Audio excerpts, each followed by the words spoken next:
What Star Trek episode did this match remind you of? Hey, that could be a new segment. We did bring up Tuvix. We did bring up Tuvix. So That's true. That's true. That's true. Everybody always says a mock time. You can't say a mock time for every match.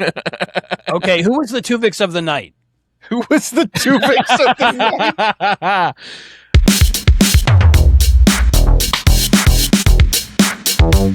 Hello and welcome back to WrestleTrek on Treksploration. I'm Albie, and today we have our returning guys, our host, our tag team.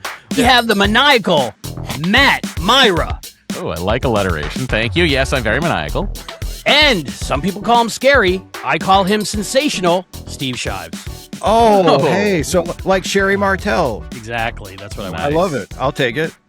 And today we're talking about Clash in Italy 2026, which is happening yesterday, our time, I think. Mm-hmm. Time zones, Italy. I don't know. A lot of photos from Italy this week on Instagram from all the superstars.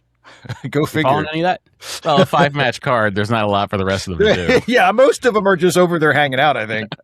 Yeah, lot of gondola rides. Well, you know. We might have a run-in on Raw on Monday, but in the meantime... That's true. They're still in... They're in Europe, I think, the rest of the week. Yeah. Yeah, so many people in Europe, I guess because of the house shows they're doing there, right? It's the only time they do house shows anymore. Yeah, in other countries. They do, I guess, to justify going over there, because even like a corporate, monstrosity like WWE would probably feel like, well, we're not going to fly over to Europe for one show. So they want to make it worth it. So they do more TV and they actually do house shows. So enjoy your non-televised wrestling, European fans. We almost never get that over here anymore. Okay, but can we have healthcare? No. You're just No. going to be here to wrestle. Hopefully one day. I'm hopeful for 2028 maybe? Can we be paid at a rate comparable to other professional athletes? No. In fact, you got to take a pay cut by half. Is that all right? Yeah. You'll take your 15% of total revenue and you'll like it.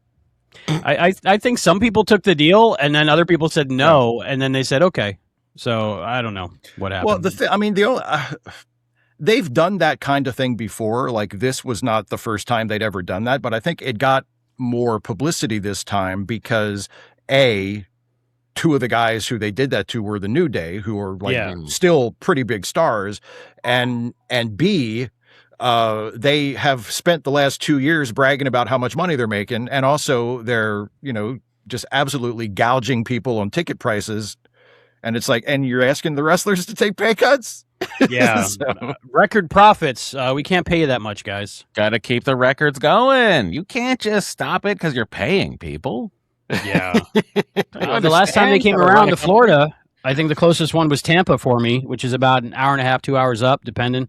Mm-hmm. And ticket prices were just not viable, Yeah. And we're just talking me and my daughter. But it would have been like $300 or $400, and I was like, no. I'm used to maybe paying $100 for both of us total. The DVD rack you have behind you. Me? From here, it looks visually like you just have 12 copies of Red Dead Redemption. What is on there? It's his favorite game, okay?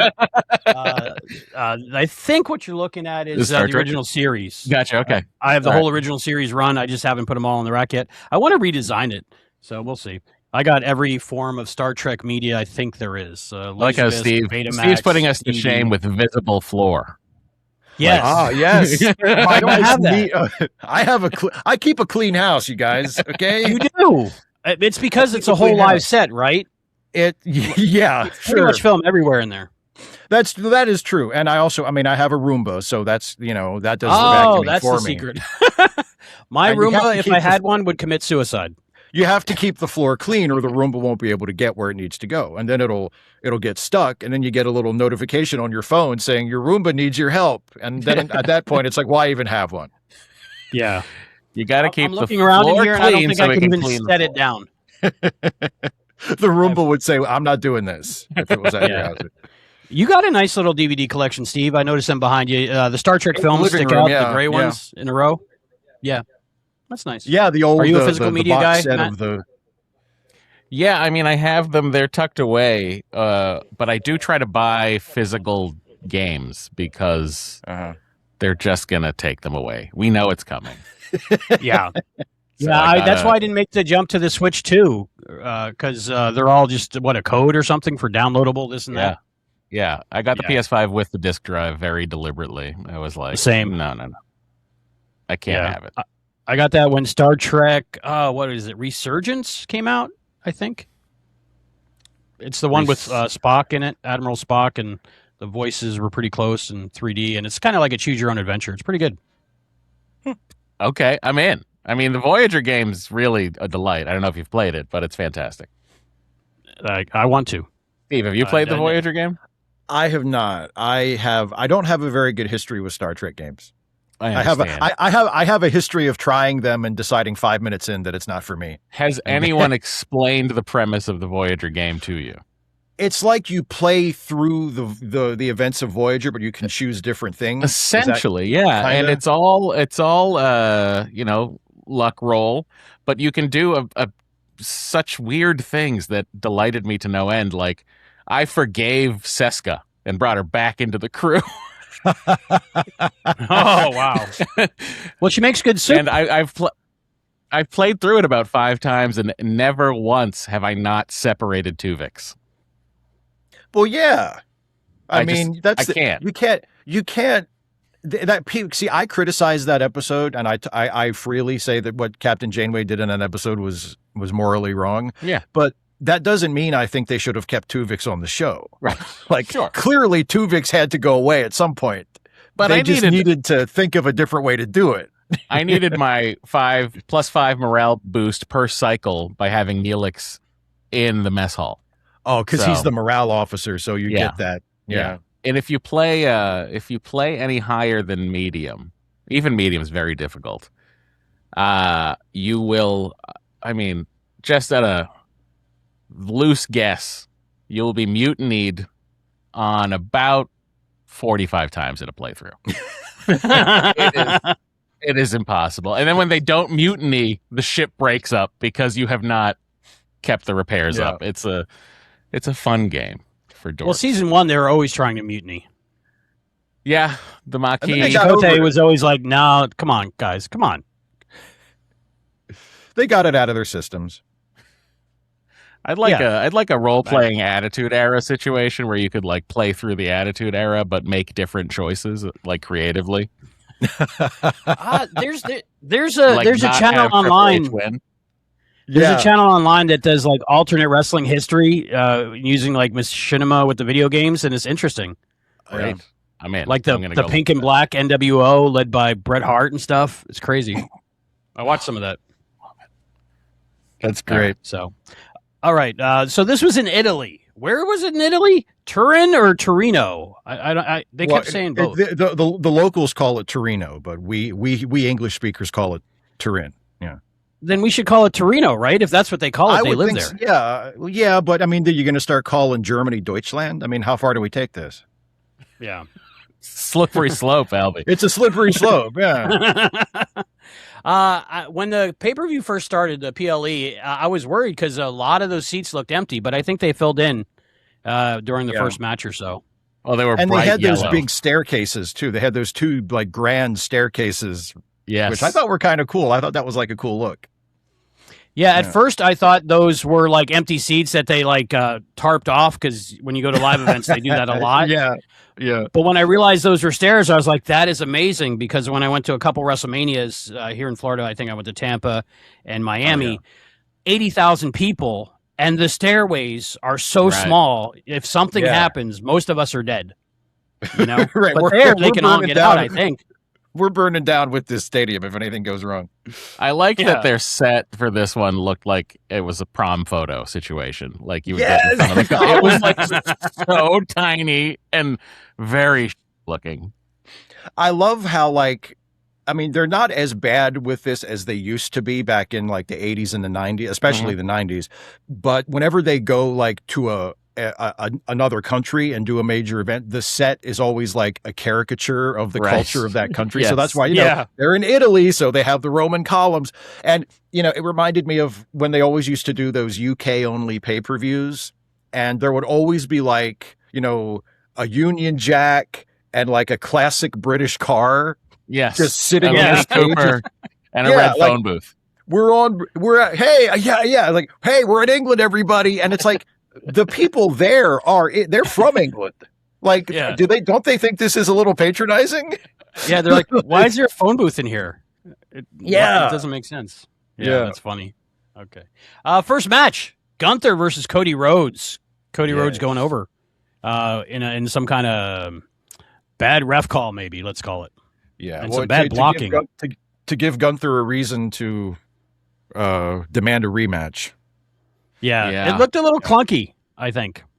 I think because Cody did the thing where he kind of jerked up on him and pulled his leg up before the 3 count. And it kind of, you know, but and it's like, well, are we supposed to think Cody did that on purpose because he realized Gunther's leg was under the rope and he wanted to make sure the ref didn't see it? Or was that just, you know, but putting that move in like right before the 3 count, I think, kind of caused some confusion. And then the announcers had to come in and explain, like, well, if his leg was under the rope to begin with, the ref never should have started counting. So it's you know, they've done that spot a jillion times, but this makes it a little more complicated. You know, and also the camera angle was terrible for it. Like, if you're conveying that story, you're trying to tell that story to the audience, show that story. Don't go to a replay for it. Yeah, exactly. Do that angle from the start. Yeah. Which is strange with WWE because lately they've been directing it pretty well. Like they know where the shot's going to be and the camera's there. Maybe they wanted the intentional confusion. I don't know. Maybe they did local ununionized hires and were like, yeah, that was my thought too. Like, they didn't bring the camera crew over. They just got some guys locally. And they didn't know speak Italian. They're yelling at him in English, and their ears are like, "What? I don't know. What are you saying? This is not our language." Yes, yeah. Oh, but and the replay. When you watch the replay, it's a little clunky because Cody has Gunther, and he kind of moves him over a step, and then does the move. Yeah, and then Gunther's like looking where the rope is, and then he kind of scoots over a little bit. Right. But in storyline, you can kind of give that a pass because he's trying to put his foot under the rope. So. But it just looks, I guess, like they didn't practice that part enough. Well, and I'm glad you brought that up because that's really unusual for Gunther. Because I was even thinking as I was watching that match, like, one of the things I love about Gunther, and one of the reasons why he's one of my favorite wrestlers, is that you almost, and this is a case where you do, but you almost never see him getting into position. Right. And a lot of wrestlers just make no attempt to hide that at all anymore. Like, a lot of wrestlers, I mean, even like people who, I mean, Cena even did it. Yeah. And Cena had other bad habits too, but I mean, Cena, like, a lot of wrestlers, like, it's like, well, okay, I took the back bump, time to get up and go to the corner for the next thing. And they just do it. Like, they don't have a motivation for going over there. They just, well, it's time for the next spot and I need to be there, so let me get over there. And Gunther almost never does that. Gunther always finds a reason, like within the psychology of the match, to be where he needs to be.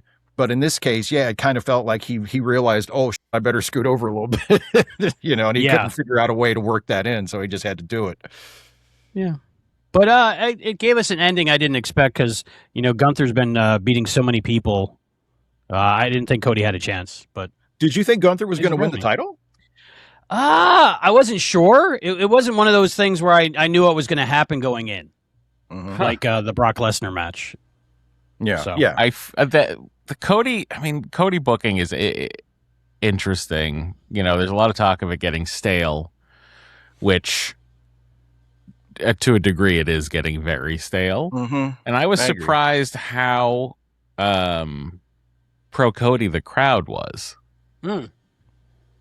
Like, I was expecting more of a pro Gunther crowd. Weirdly, I don't know why I was expecting that. I just was anticipating. They were cheering both. They were, but like Cody's the pop for Cody when he came out was huge. Yeah, you're right. Maybe they He saw went his around the Italian whole ring twice, flag on the shaking back. hands. And he had the high Italian fives. flag on it. I saw that. Yeah. Yeah. Well, he's not above pandering a little. Dusty used to do. I mean, come on, the king of pandering was the American dream. Dusty used to just to kiss the crowd's ass when he had a chance to. Yeah. I mean, I've given up trying to predict how the crowd is going to react because the crowds, I mean, not just internationally and here in the States as well. Like, it's like, okay, let's just accept that they're going to cheer for whatever they want. Right. There's no predicting it. I mean, even here in the States, like there's some weeks on SmackDown where Cody is just absolutely the king of the universe and he can do no wrong. And then there's other weeks where they just are not into anything he's doing. And it doesn't seem to follow any kind of pattern. I do wonder, though, like how long they're going to keep the title on him. I mean, the fact that they put the heavyweight title on Roman, I think, buys Cody a lot more time. Yeah, I was just going to say that there's so many championships, especially when you only get these 5 matches per pay-per-view, per PLE, that everyone has a belt, and some matches, 2 people have a belt. And another thing with Cody's booking is, I don't know. I mean, obviously they could put the title on Gunther at any time and it would be credible because he's Gunther. But I don't think they had like built him up. Like the build to this match didn't seem like they were getting ready to switch it to Gunther. It felt like, let's have Gunther wrestle Cody so Cody will have something to do. But they could get Gunther ready for that spot, and maybe they will, and maybe Gunther is going to take the title off of him at some point soon. But I think another thing in Cody's favor is I don't know who the next top babyface on that show is. If they do decide to transition permanently away from Cody and try to go with someone else for a while, I have no idea who that even is. Right. So maybe they're just kind of parking it with Cody because, he is the top guy and he's not, he's clearly not done yet, but also who's next? Who is the viable Cody feud going into SummerSlam? Do you think they'll just play up this Gunther thing and they'll go into we'll get a Gunther rematch? It's 2 nights again, so there will be space for it. Yeah, I honestly have no idea. I mean, they we haven't got there yet, but it seems like they're doing with Oba and Brock. I mean, they could be just saying, well, we're going to do 3 of these. So Cody wins this one, and then they'll do a rematch sometime between now and SummerSlam, and Gunther will win it probably without actually winning the title. He'll a dusty finish. Maybe. I was almost expecting that with this match, with that count. I feel like Cody is internet aware enough that he consciously avoids dusty finishes because he knows Twitter will be all over this if I do a literal dusty finish. Oh, of course Cody did a dusty finish. That would get a huge pop though, I think. Just from if you did it at WrestleMania or Monday Night Raw after WrestleMania. The crowd is so unpredictable at this point. It is the IWC, as they call it.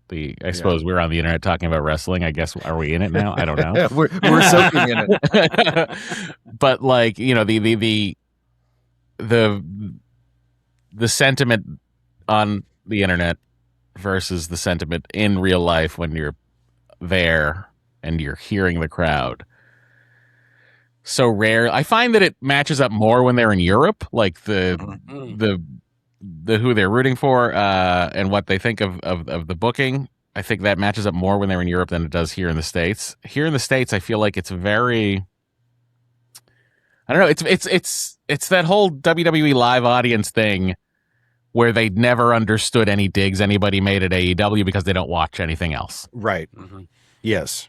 So they're not online all the time, which is why it's it melts my brain that Triple H is so worried about getting online people being correct about something that he swerves them to make no logical sense. Yeah, don't worry about it, man. Yeah. Don't worry about it, man. Just keep going. You can't let the critics write your show for you. Yeah. Well, especially since WWE, even back, going back 40 years, WWE has always had this same line of we get, immediate feedback from our audience. And that's, we write our show according to that. Right. Like, as though Vince McMahon gave a single what the audience thought. Like, the guy who tried to shove Orton and Batista down everybody's throat when Daniel Bryan was like the only thing anybody wanted to see that year. Right. You know, and what you don't want? Are you saying you don't want Orton and Batista? I'm trying to figure out how to make Cody interesting right now, and I don't have it. I don't have it in my head. Yeah, and as much as I like Cody, it does feel like he's been treading water, you know, since before Mania, really. Yeah, because they screwed up the Orton turn. They rushed it, and it didn't feel like that. And then they brought in McAfee and all that stuff that we talked about last time. You know, so it feels like Cody's just kind of, he's Cody. He's the champ. You know, he's really trying to get easy to find, hard to beat over as a catchphrase, and I don't think that's really working for him. Part of me feels like they're treading water until Kevin Owens can come back, if he can come back. Yeah, I was thinking the same thing, because if he can come back, at least that is going to be a hot program. That'd be good. And you know it's going to be a good match. That'd be fantastic. Yeah. I like Cody. I like his work. I think he could probably pull a program out of anybody that he works with and have it be entertaining. It does kind of get stale when he's on top for so long, but I kind of like that too, because like the classic baby face, you know, like going back to like Hogan and stuff, just holding in the title for years. And I think it works in a way. The thing that makes it feel a little stale is that it's basically just the same program over and over again, just with different heels. And I mean, you're right. Hogan used to do the exact same thing, but you know, Hogan would do it with maybe 2 or 3 guys a year, right, instead of a different guy every month. Yeah. You know, so it feels like, oh, okay, Cody's done with Gunther. Oh, look, here comes Drew McIntyre again. Now he wants the title. And then, we'll do this for a month. And then who's next? And it'll be another person. And, you know, oh, now Trick Williams wants his title shot. And, you know. A lot of young ones coming up. Oh, yeah. Yeah. And when Trick's ready to take the title, I think that's going to be pretty good.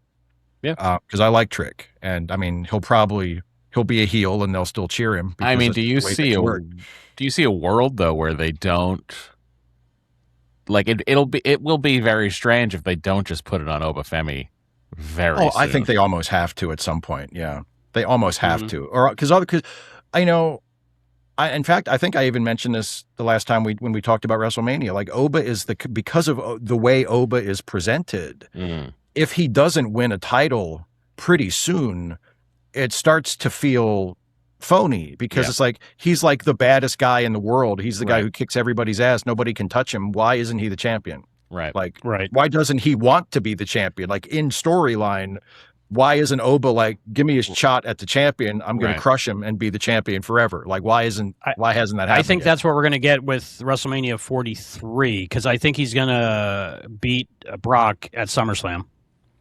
And then go from SummerSlam to WrestleMania, going for the title, whoever it may be against. We'll talk about that when we get to that match. But I think it's weird with the pay-per-views being so spread out, and we're used to the pattern. We can kind of feel where it's headed. But that would be great. I would love a great WrestleMania moment for Obafemi winning the championship. I mean, I like Oba a lot, and I am the kind of wrestling fan that is, you know, very much a, if it ain't broke, don't fix it type. So I would be like, just put the belt on Oba and leave it there until people get sick of him. Yeah. Like, just don't even plan on who the next guy is yet. Just be like, Oba, it's yours. Run with it. Let's see how long this goes. Yeah. You know? I mean, he's got it. Whatever it is, he's got all of it.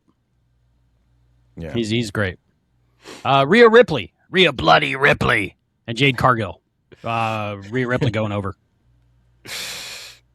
I enjoyed the disintegration of Jade's outfit throughout the match. As pieces of the chainmail were just every fall you would see the 1, 2 and the kick out, but like they'd sprout up. So it was like a little more excitement added to the each count. Each 2 count was more exciting than the last. That would have been a great outfit for an Iron Man match. folks. Yeah, is it even gonna last? Yeah, exactly. She's gonna have to tap out like before the hour's even over. Like, I can't do this anymore. Let me ask you this: I'm one of those people that don't mind a wardrobe malfunction. Was Jade's intro music?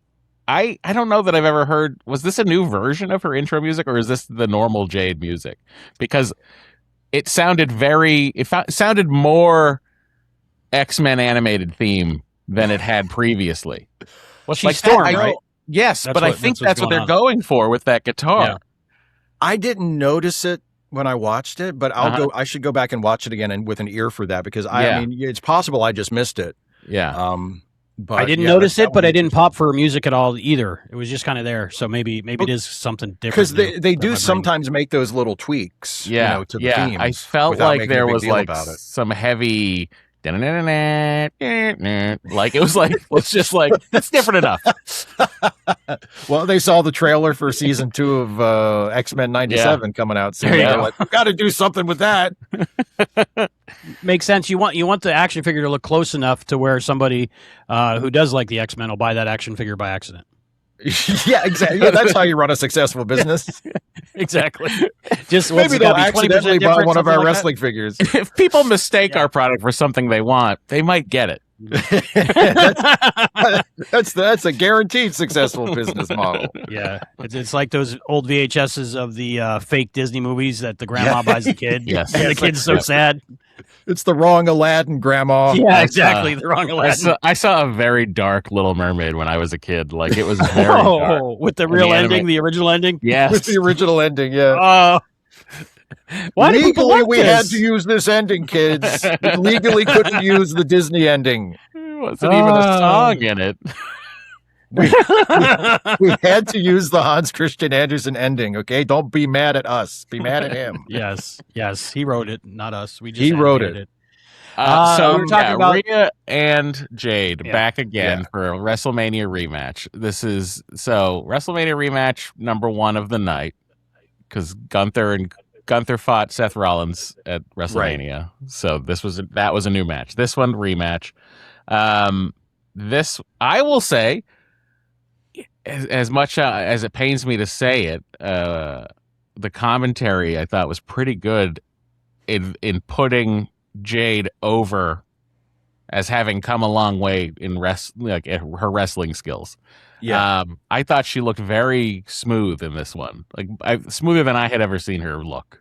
I agree. And actually, I think the one sort of awkward spot that I remember, having only watched it once, was Rhea when she tried to. They were doing like a callback to the finish to their match at WrestleMania, which I really liked, where Rhea kind of kicks out of the jaded and slips between her legs and comes up behind her. They tried to they did the same thing, but Rhea was she was a little clunkier this time. She wasn't as smooth, with the reversal, which I don't mind, because if it's supposed to be a real fight, why would they do everything absolutely perfect every time? Yeah. But I noticed that. I noticed that Rhea's move was the only one where it felt like, ooh, that's probably not how she wanted to do that.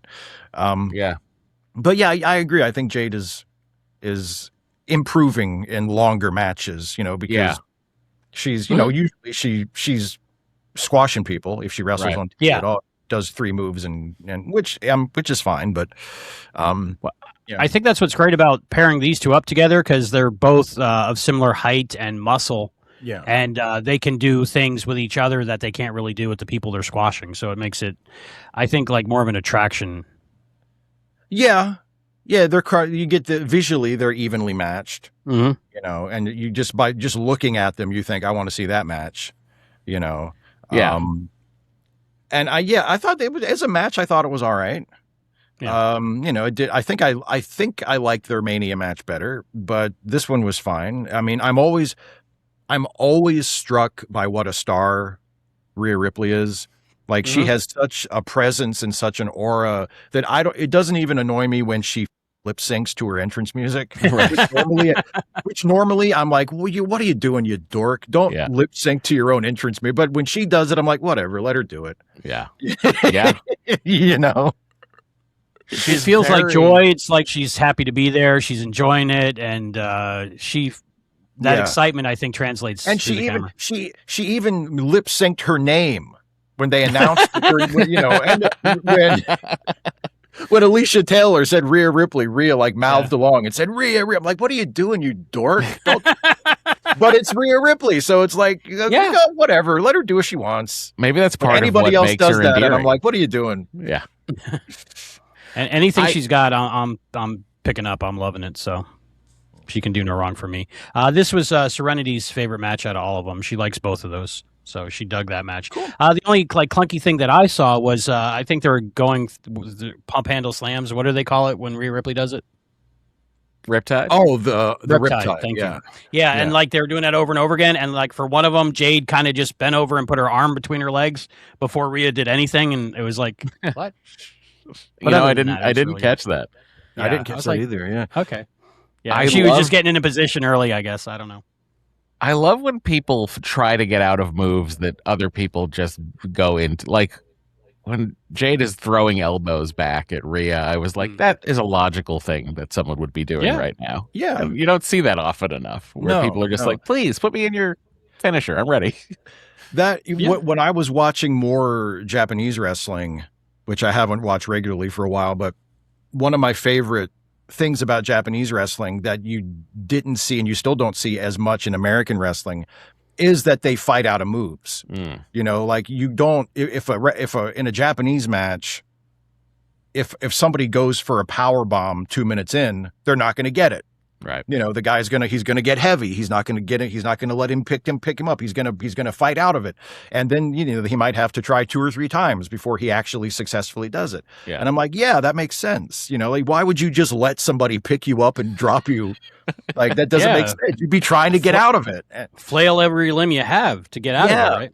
Mm-hmm. I saw somebody on Threads, I think, not in response to anything on this show, but on SmackDown, the go home show right before it, where they did that angle where I think it ended with Jade doing her jaded finish on Alexa Bliss onto a chair. And Alexa put her hands up, so that she wouldn't smash face first into the chair, which I was completely fine with. Sure. Why, and I saw someone on Threads said, "Oh, look how Alexa Bliss took that move. If she's not willing to take it on her face, then just have Jade do it to someone else." And I'm like, so you're saying she should have just let her face?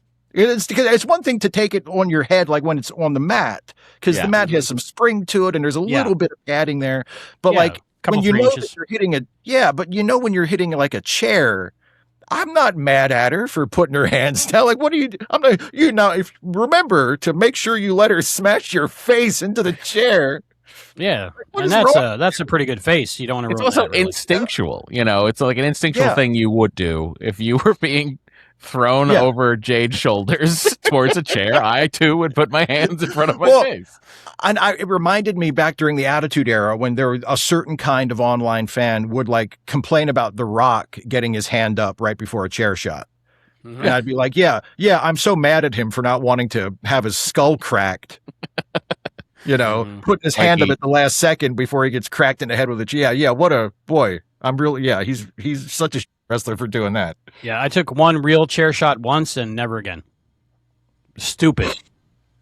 So when you say real, was it face first, or was it like, tell us how was the it hit right here, just right, and he wasn't swinging for the fences, but it was loud enough to make a loud sound, and I don't remember most of the rest of the night. Oh sure. man, that does make sense. I would. I mean, I'm fine with like people hitting you.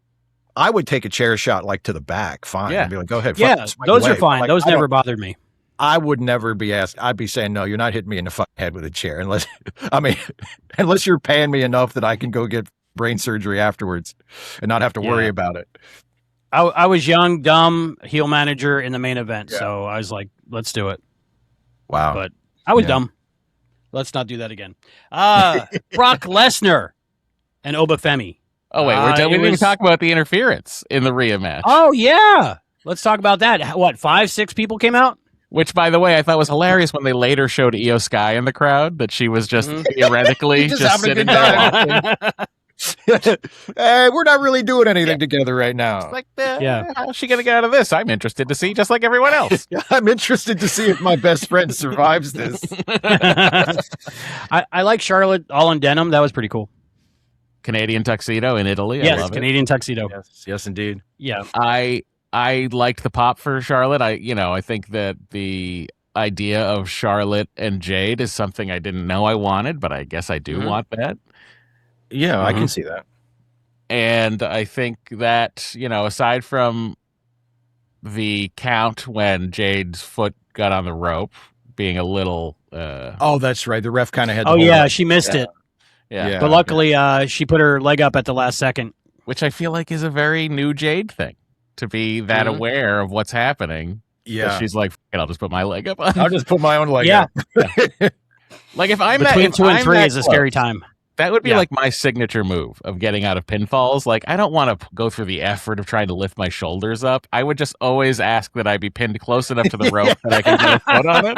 Just pin me by the rope, okay? You know what? And if I get my foot on it, sorry. But if I don't, you win. It's hey, it's fair enough, right? Yeah. Is that like the stairs on the Serenity ship? On Serenity? Yeah. I think stairs are stupid on spaceships. I don't want stairs on spaceships. But if you were the captain, you could turn the gravity on and off to just kind of float up to the next level. Float up, yeah. But there's no. What if I don't get enough momentum and I'm just stuck? Oh, that's true. Floating in the cargo bay. Around. Hey, someone. Yeah, the interference was good. It was a little bit missed. There was a couple weird missed things tonight. It's a weird baby face finish, though. It is, yeah. But they're doing a lot of those. I feel like the company itself is having trouble adjusting to like the weird crowd reactions. Yeah. Because they have heels doing heel stuff and getting cheered. It's like, Trick Williams is a perfect example. I mean, I'm really happy for him because I love Trick, but he's like just being a heel, but everybody's cheering him like crazy. It's like, I mean, good for him, I guess, but it doesn't make any sense. Yeah. For me, what won me over with him was the whole gingerbread thing. Gingerbread man storyline. I like so ridiculous. I liked that, except I felt like they missed a key element of the psychology with the gingerbread man funeral. I didn't think it made any sense that everybody in the entire company was going along with it, except Sammy. Except Sammy. Unless they had done something to let us know that like everybody hates Sammy that much. Right. Yeah. And they're all pretending to go along with it just to piss him off. But they didn't do that. They made it like Sammy is supposed to be the jerk in that scenario because he's, but like he's correct. It makes no sense. Like, why are we having a funeral for the gingerbread man who didn't exist? It doesn't make any sense. And everybody's going along with it. And Sammy's the only one saying, this is dumb. Why are we doing this? But he's supposed to be the heel. Like, I feel like they needed something extra in there, to make Sammy wrong and to make everybody else, to make it make more sense, Everyone went along with it. Every single person, even the announcers, they had graphics saying like "Rest in peace, Gingerbread." I'm like, why is every single person going along with this except for the heel? That was good use of AI for me because it was just funny. And I think the final one where Gingerbread's in a spacesuit floating in orbit, that was the best. So, I enjoyed Rhea Ripley and Jade Cargill. I could see them going a couple more times. Yeah. It was fun. Ripley retains. Brock. Yes. Say again? Ripley retains. LOL, Rhea wins. Yes. I'm fine with her winning all the time. Oh, me too. Me too. Yeah. Love her. Brock Lesnar, Obafemi. This is the second match in the trilogy, so Brock had to win, right? Oba Brock too. Yeah. I wish they went the other way. I was very surprised by this match. Really? In the way that I assumed that they would book Lesnar to win. Yeah. But I was surprised by how strong they ended up making Oba look during the loss. Yeah. Yes. They really sort of booked themselves out of a corner with that. I mean, to get 4 F5s, a 5th F5 on the announce table. Yeah. The way that Oba got up was hilarious and amazing. I think Also, I At the think the 8 count, right? commentary should have been losing their mind. They should have Yeah. been, because I'm at home going like, this is crazy. I love this. And the fact that they got him, it took 7 F5s to get the guy down. Yeah. That's a lot. When he's got the armbar locked in and Oba starts to stand up with Brock. Oh yeah, that was crazy. Have we ever seen that with Brock? No. I was trying to think back, even with Big Show, maybe not. No, Brock's When they had face that program was fantastic.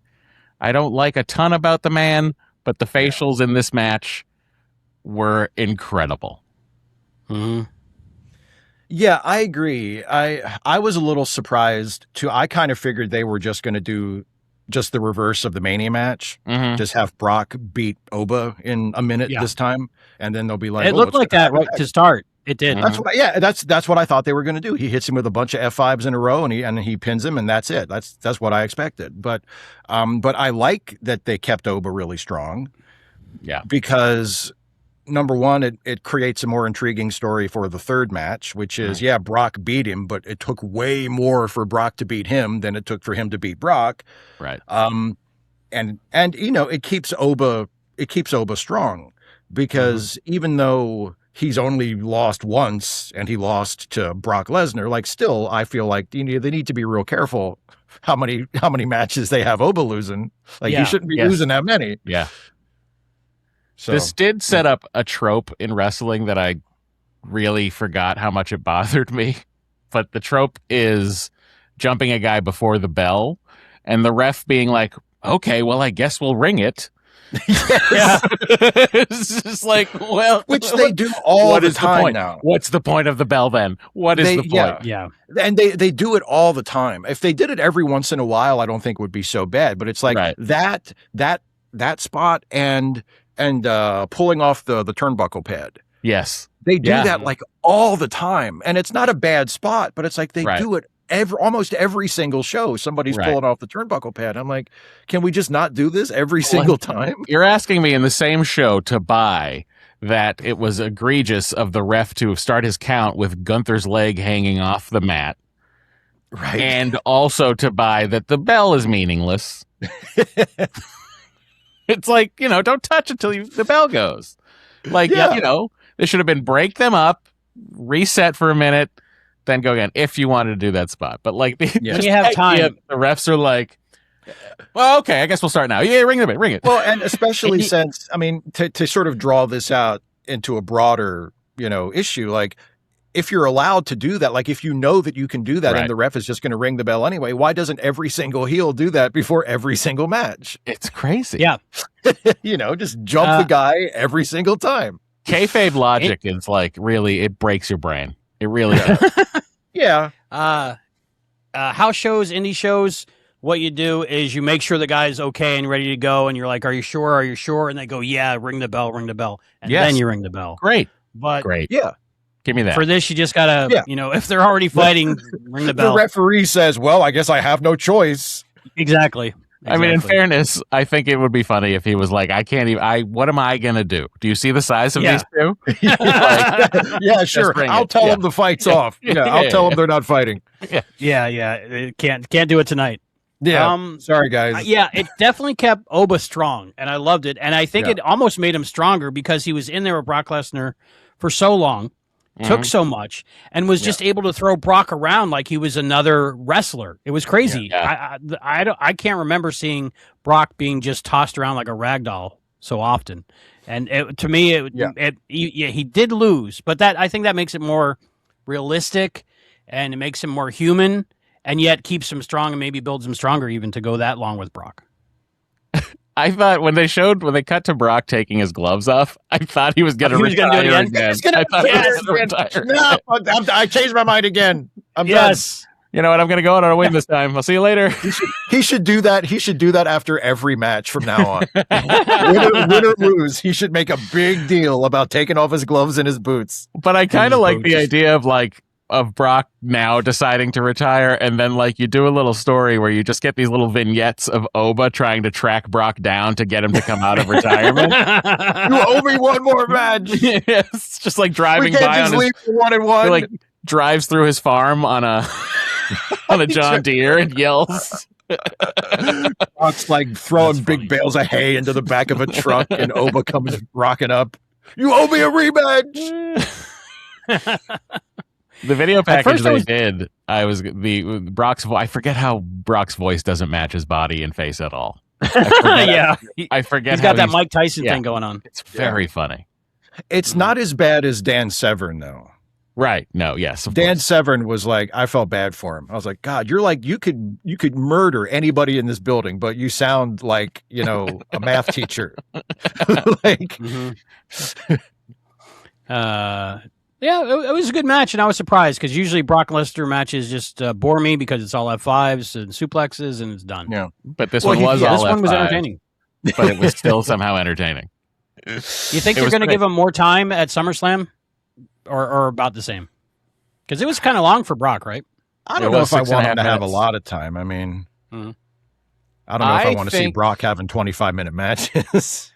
I hope they don't do any weird stipulation to it. I hope they keep it a wrestling match. I don't want to see any, I don't want it to be a Hell in a Cell or whatever. No.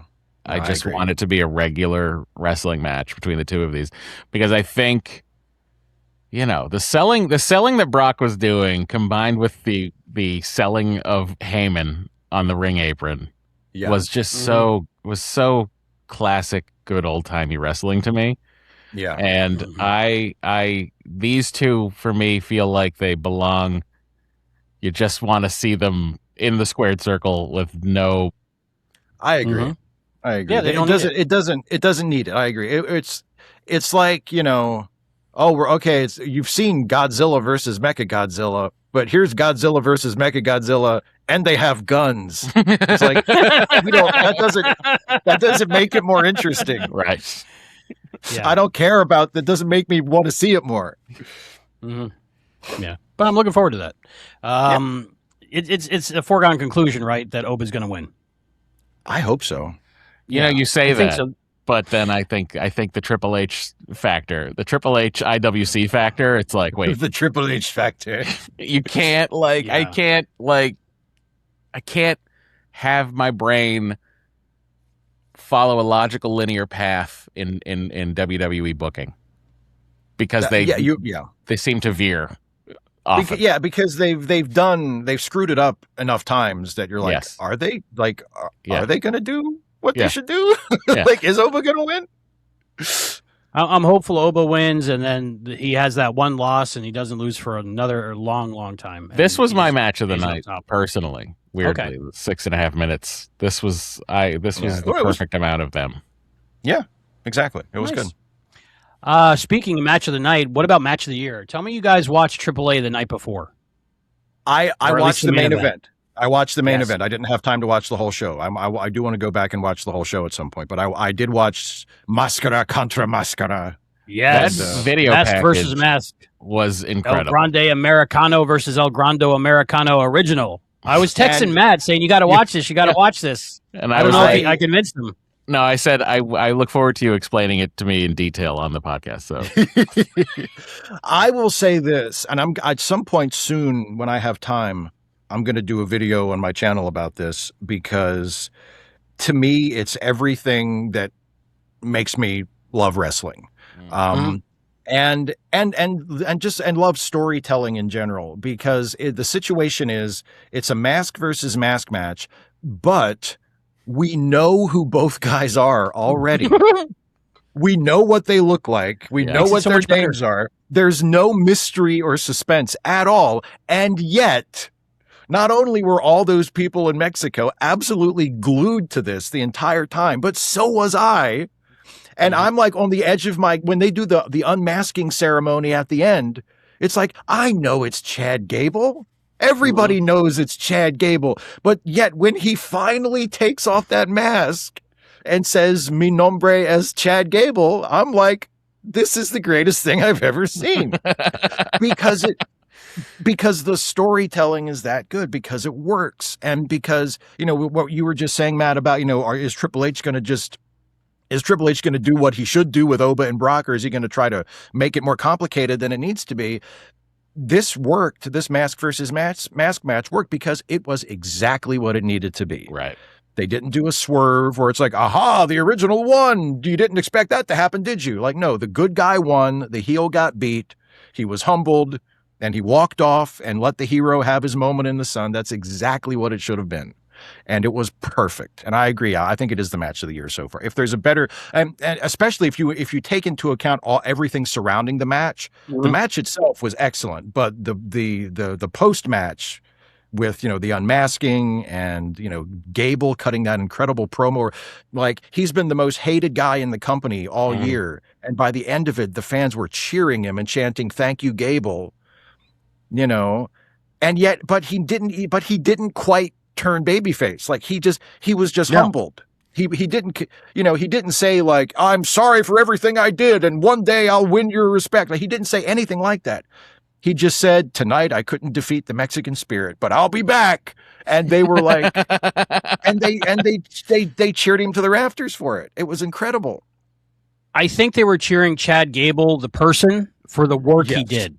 I think so too. And so not the character. And I love how the fans of the wrestling are so smart now that they can cheer in universe and out of universe at the same event at the same time. And it was a perfect story. I think I saw someone said it renewed my faith in pro wrestling that it could be done right again. And this is weird because I never watched AAA. I think I watched the first pay-per-view or something they did after WWE announced they took it over, and I was okay.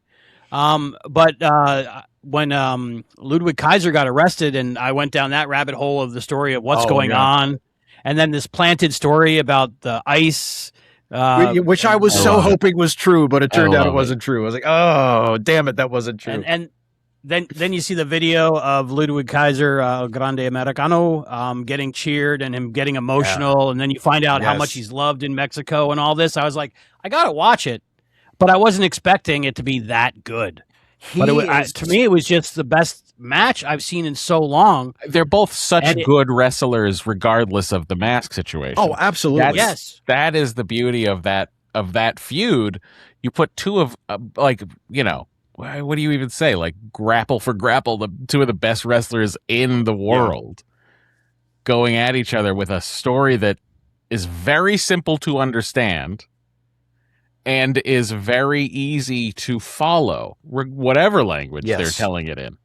Yeah, that is wrestling. That is fantastic. And also, I think that's what they're chanting in Spanish, right? This is wrestling. Yeah. Esta de lucha, or I'm not sure. I don't speak Spanish, but anyway, unlike Ludwig Kaiser, I don't speak Spanish, so I would not get over as a babyface in AAA. But you got to give it to Ludwig Kaiser for doing the work, learning the language, and just being absorbed in the culture. And I agree with what you just said, man. He is great. He's been great for a long time, but I did not know he had this in him. I mean, he has been, as a babyface, as El Grande Americano, he has been so incredible. I mean, to the point where, I'm sure that the level of how over he is in the entire country of Mexico has been exaggerated. I'm pretty sure he's not actually a national hero in Mexico. He's not El Santo. That's right. I'm buying the storyline. But at these AAA shows, he is. Like the crowds at these AAA shows are absolutely in love with him, and he can do no wrong. And it's just amazing. And he feeds into it, and he does everything right. And they're hanging on every word of his promos. And to me, the key of the whole thing was whenever he and Gable were together, whether they were getting physical with each other or whether it was just, facing off in a promo, you believed they hated each other. Yeah. Like when they did the brawl, when Gable was menacing Andrea, and then Kaiser comes running in dressed in white, of course, and just starts beating the shit out of him. And it looked like they were really pissed at each other. They weren't doing like wrestling spots. They weren't doing like you hit me, I hit you. It looked like they were rolling around and scrapping and having a brawl because they hated each other. And I'm like, yes, this is what it should be every time this happens. make me believe these guys hate each other and they want to fight because they hate each other. Yeah. And they did that, and it was beautiful. So often the heat from what these feuds are built up to be does not come through when you put them on screen together. Like, you know, like I'll go back to the AJ coming out to beat up Becky thing where she decided to skip out. Yeah. You know, it's like I want the passion, I want the speed, I want the aggressiveness that I think should come with the story. Yeah, I mean the classic example of that is, of not doing that, I think, at least the classic example from the last 20 years or so, is when they did that Triple H Randy Orton program heading into WrestleMania, where like Orton had like, you know, knocked his wife unconscious and kissed her and like gone to his house, and like Orton was basically like a terrorist against Triple H. And then they get to Mania and they just have a wrestling match. And I'm like, these guys, they should want to murder each other. They should not be locking up and exchanging headlocks. They should be trying to kill they hate each other. But, you know, it's like, well, but now it's WrestleMania and we have to do the WrestleMania thing. It's like, no. Yeah, it was like they did the work to get the people. They did the work to get the people in the seats, but they didn't continue that to get you into the match at the moment. Yeah. Yeah. I got you. Yeah. What I loved about the mask versus mask match was these two guys in WWE, like, I guess proper, at best are mid-carders at best, right? And they're just like ignored. And these guys have talent, and they were given the opportunity in AAA. They were given it and saying, run with it and go. And the crowd was picking it up, and just the quality of work they can do, where if they both stayed in, like, didn't go to AAA and they were just in WWE and the mid-carders, we would have never gotten this. But it shows you how if given the opportunity, so many people could just rise to the occasion, and it was just beautiful for me. Well, it also shows you how much of a difference just a change in setting can be, because they've done, you know, Americano versus Americano stuff on Raw leading up to this, and it hasn't meant a thing. Nobody's given a shit about any of it. It's just been stuff on the show. Nobody cares, but put it on a AAA show and it's all anybody cares about, you know, and it's the same guys doing the same thing. But in that setting in Mexico, it's, you know, it's Hogan Andre. It's the program that they all came to see. So, and it's really, it's like, it reminds me of the importance and the power of storytelling. You know, because like everybody knows who these guys are. There's no mystery. It's not like it's these guys have had these masks on for 30 years and nobody knows what their faces are. But it doesn't matter. If it has drawn you in, it doesn't matter. You still want to see who wins.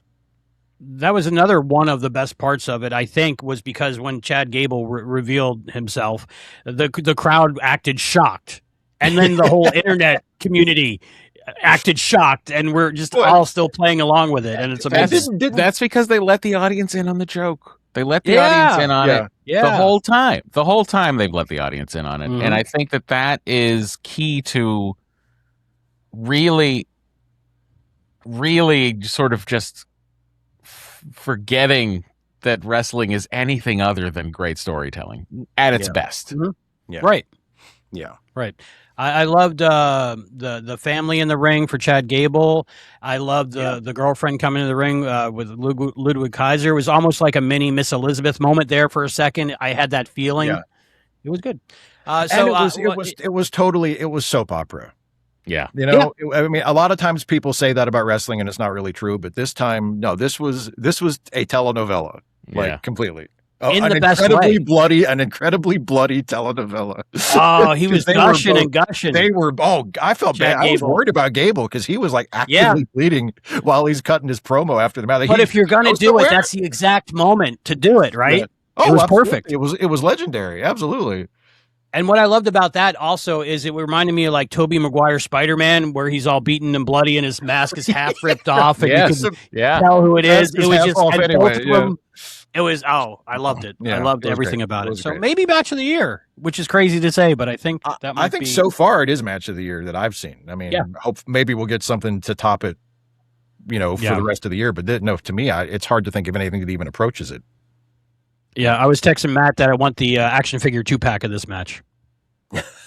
I mean, say that as you may. I would prefer the 2-pack of the War Raiders as the new AAA champion. The new AAA champions. Yes. Yeah. That I match laughed. I didn't care about really. I laughed so hard when they said that on the I was like, why? Why are the War Raiders over there? They don't have anything for him on Raw. They got to send him to do something. So true. It's so true. Like, isn't it crazy to think just 2 years ago they were at WrestleMania winning the tag titles off the New Day? Yeah. In a match no one remembers either.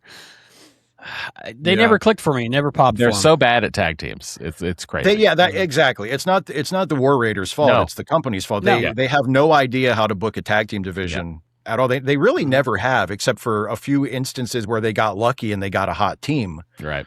But that hasn't happened for a while.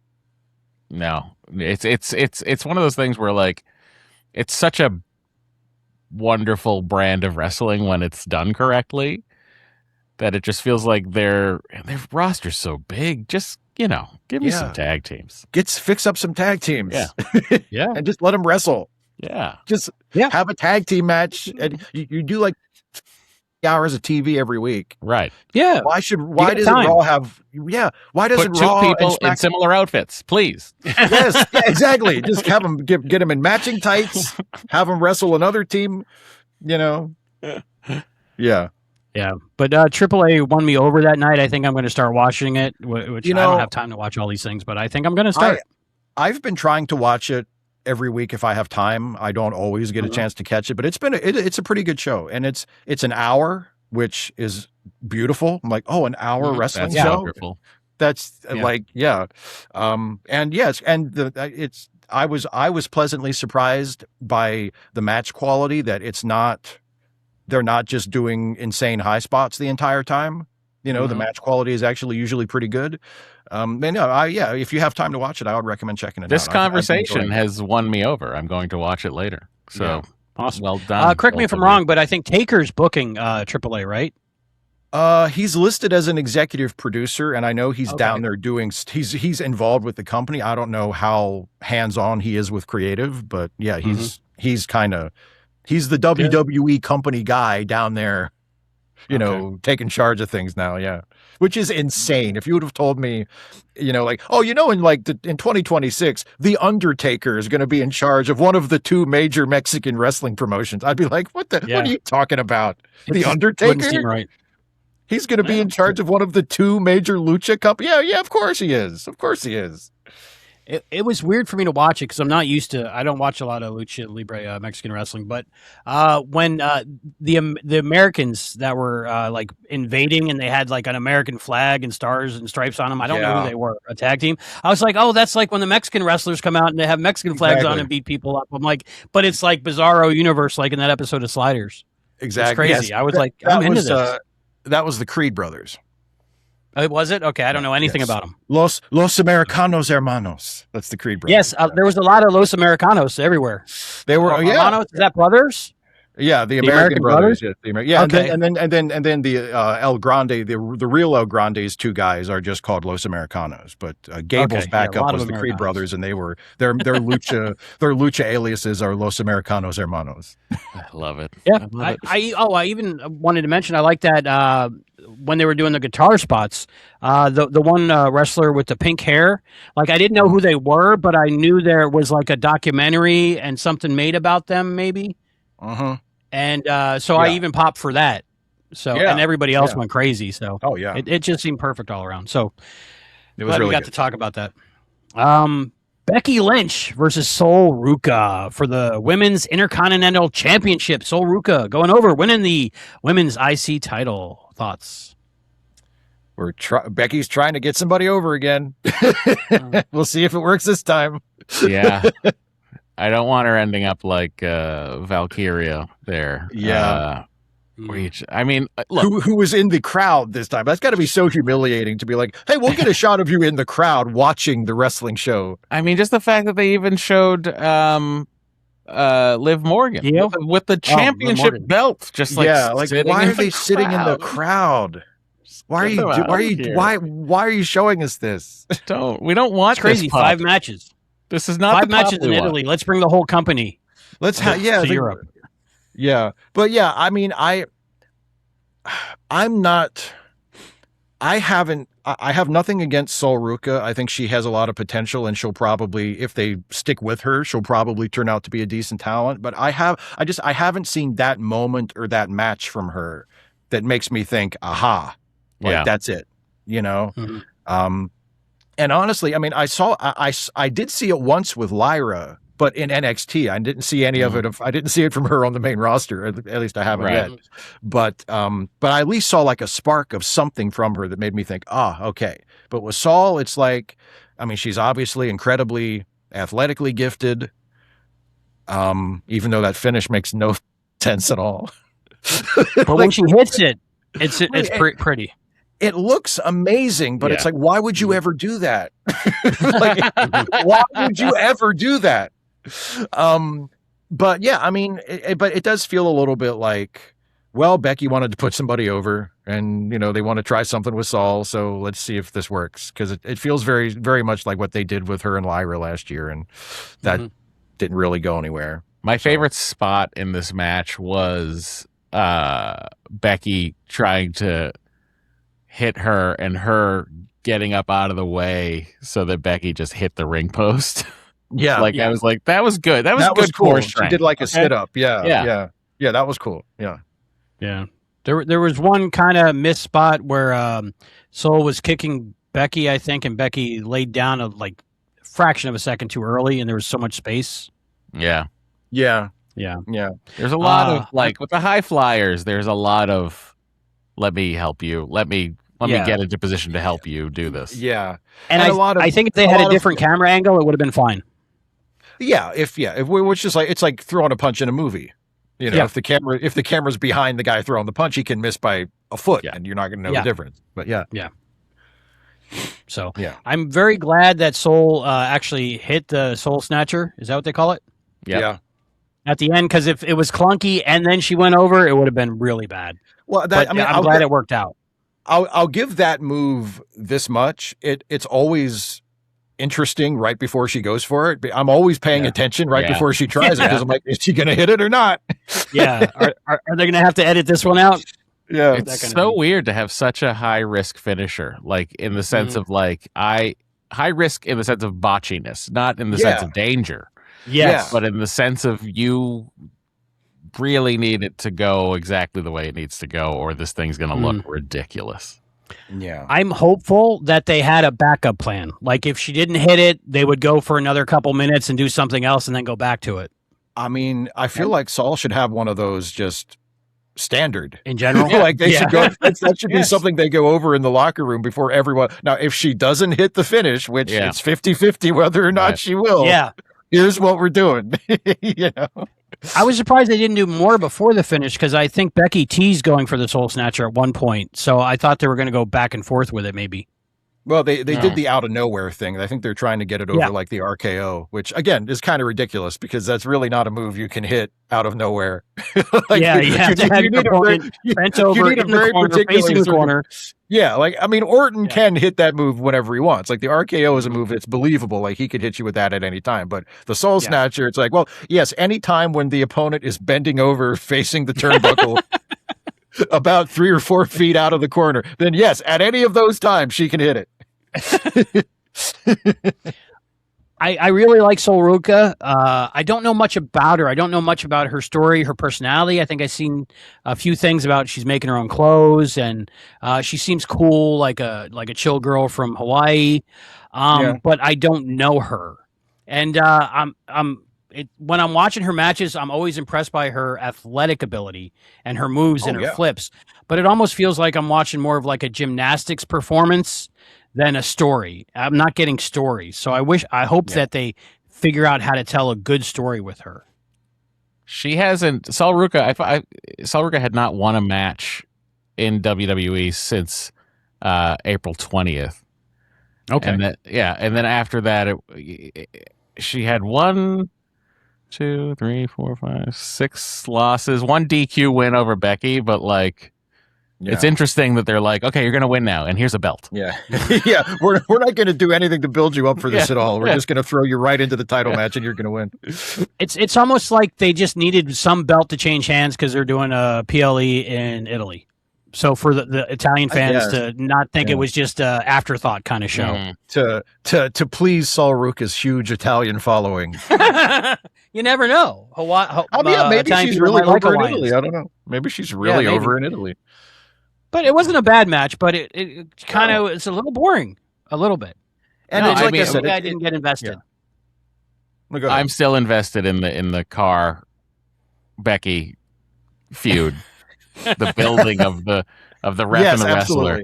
That to me, when are they going to just do that match? They've been building that up like all year. When is Jessica Carr finally going to just haul off? I was hoping they were going to pull the trigger that night, but they didn't because of the title switch. I guess they're not going to do it. They're not going to do it till January. It's going to be the Women's Rumble. It'll be down. It'll be down to Becky, the only one in the ring, and then they'll call Carr. The number comes out. Number 30 will be Jessica Carr. That's oh my god! I think Jessica Carr wins the title at WrestleMania, and everybody's like, "Let's do it! What's going on? Strap a rocket to her." That's right. I was a little more into that storyline. Yeah, Jessica Carr. I just want to see her lose it one time. I think the crowd will go nuts. Once she finally punches Becky. It'll be like Virgil dumping DiBiase. Yes. Like they'll go crazy. Finally, she just snapped on Becky. I think that's the program I want to see with Becky. That's the one I'm looking forward to. Becky and Carr. Yeah. So hopefully soon. Sorry, Saul Ruka. Would that be a SummerSlam thing? Or would that be going towards WrestleMania thing? Yeah. Do what? When do you think they're going to do that? I don't know. Honestly, I think they're going to play it as long as they can. They're going to just keep it going as long as they can. I like the Rumble idea I just came up with, so let's do that. Me too. I think that's a really good idea.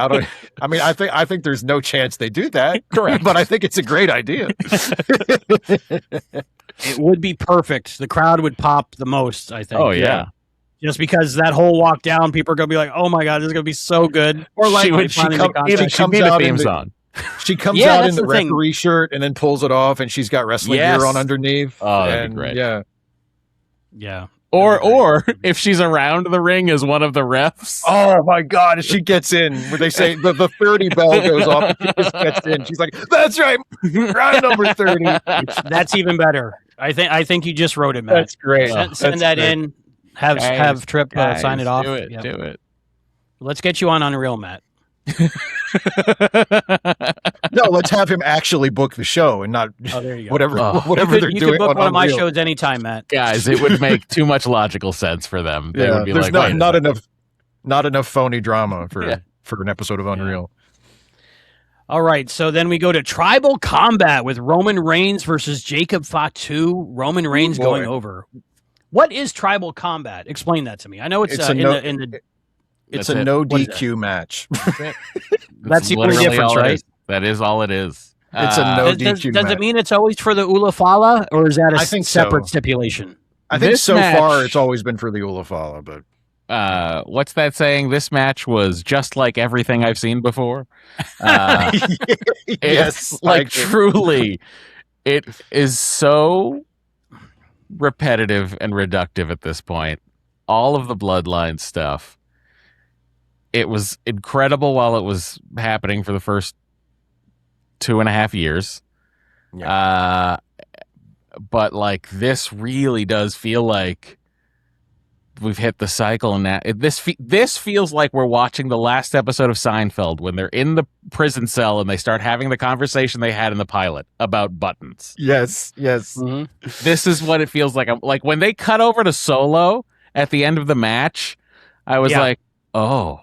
They really don't know what else to do with these people at this point. They're just going to keep fighting each other forever. It's crazy. I think in a way they're very smart. This family has made their own subgenre in WWE, and they're all working and all earning money.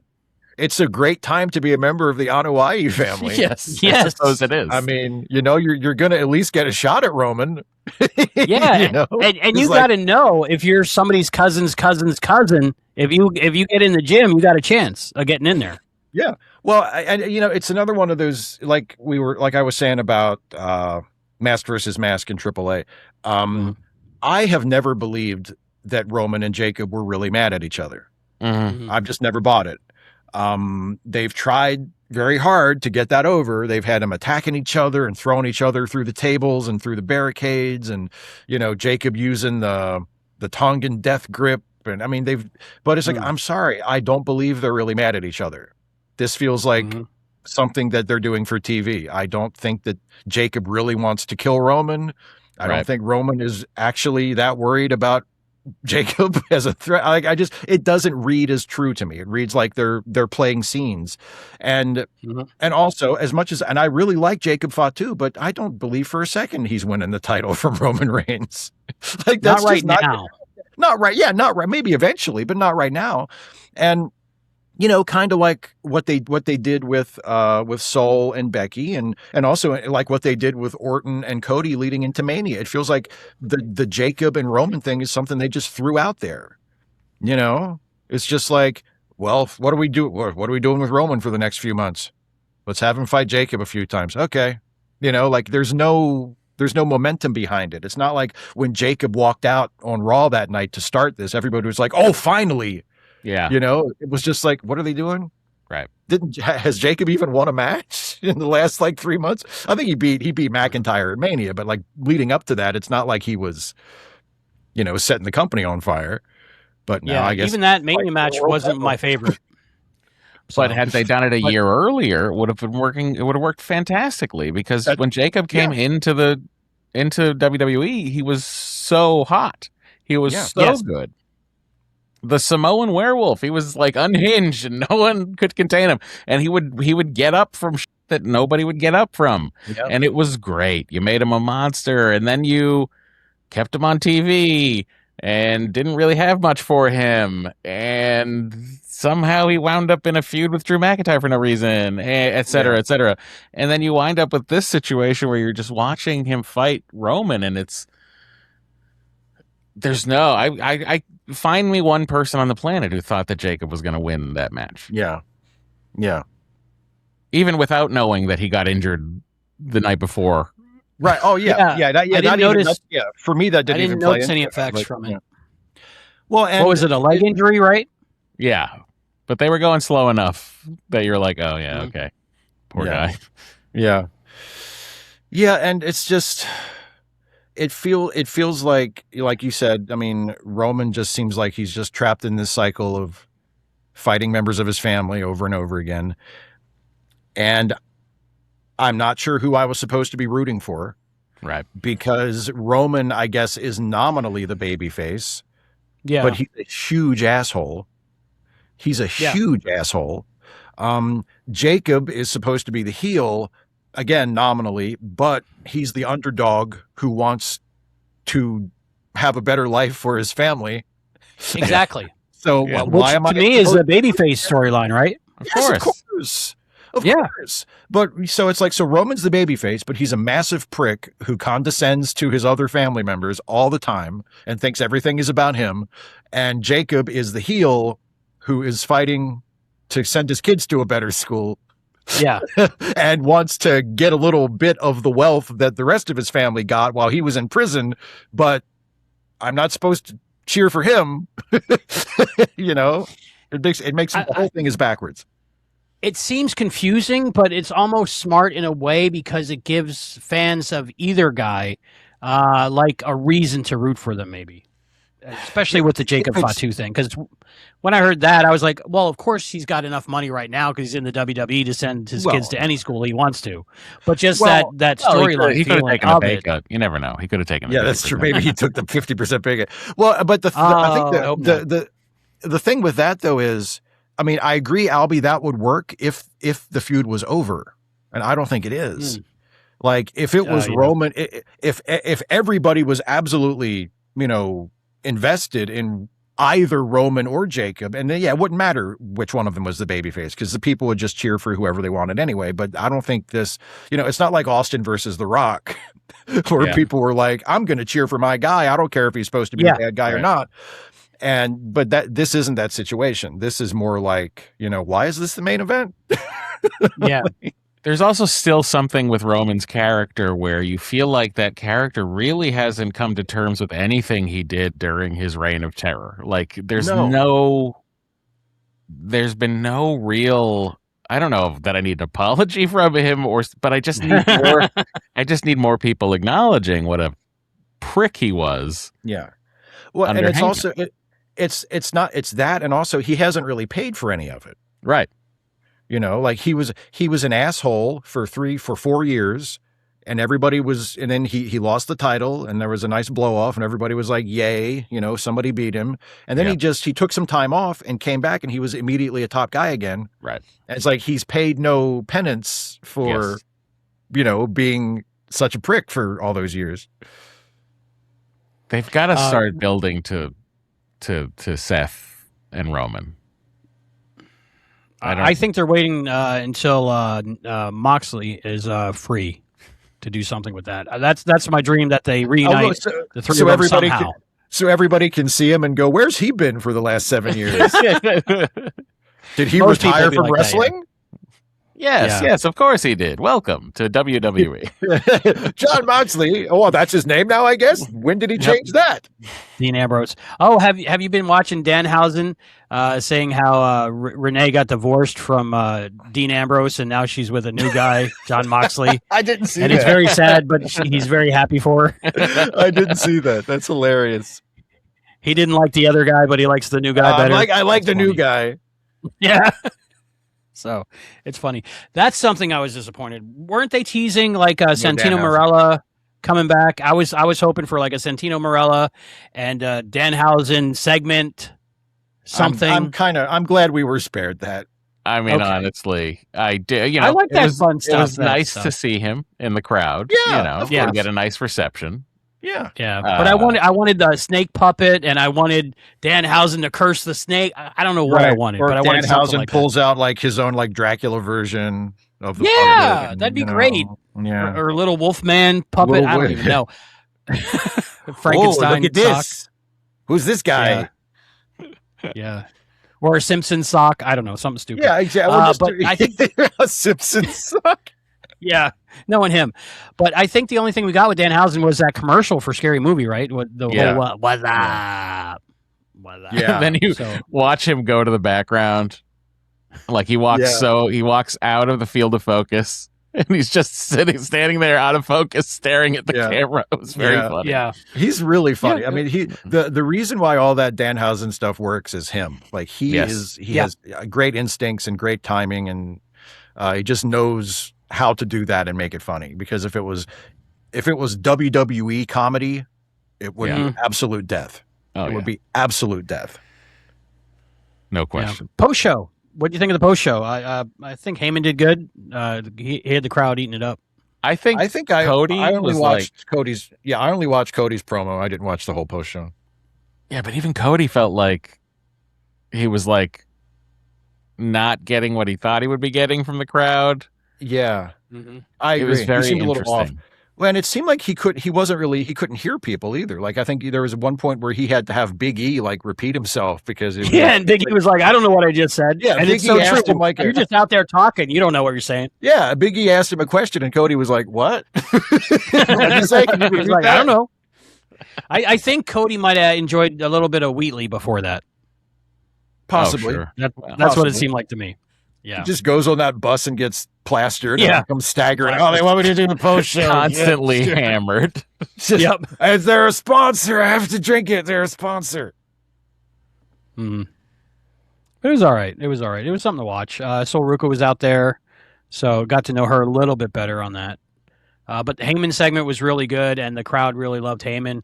And they were the way they were chanting in Italian was interesting. It was like Heyman, like Jamaican almost. And they really ate it up. And people in Italy just chanting ECW. I think he really enjoyed that. I'm sure he did. It was pretty good. Yeah, I'm sure he enjoys it whenever people chant ECW when he's around. Yeah, it's gotta be nice, you know, for him. So I appreciate that. So that's good. Overall, what do you think of the event? I mean, what you already mentioned your match of the night, Matt. What was your match of the night, Steve, or just in general? What do you think of the pay-per-view? You know, I think I'll probably go along with Matt and say Brock and Oba was the best match. For the reasons previously stated, because it was what it was supposed to be. You know, they did what they should have done.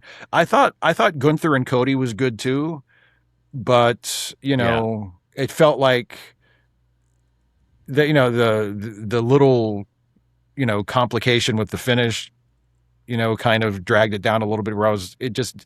And I mean, I never really expected Gunther had a shot at winning it tonight or, you know, last night. So it, you know, there wasn't a whole lot of tension in it for me.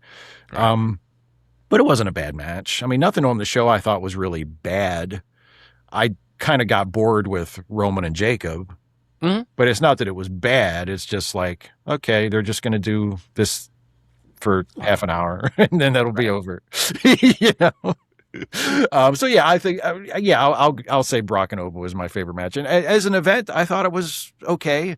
I mean, I do think I might have enjoyed it a little better had I not watched that AAA match before, because that just completely blew everything away. I was like, and I knew that going in. I'm like, okay, there's nothing on this show that's going to be half as good as exactly. But it was fine. Nothing offended me. Nothing that made me think like, why am I watching this? But it's, you know, it's a problem with a lot of the WWE shows, especially the ones like sort of in between the classic five, where it's like, you know, okay, this was fine.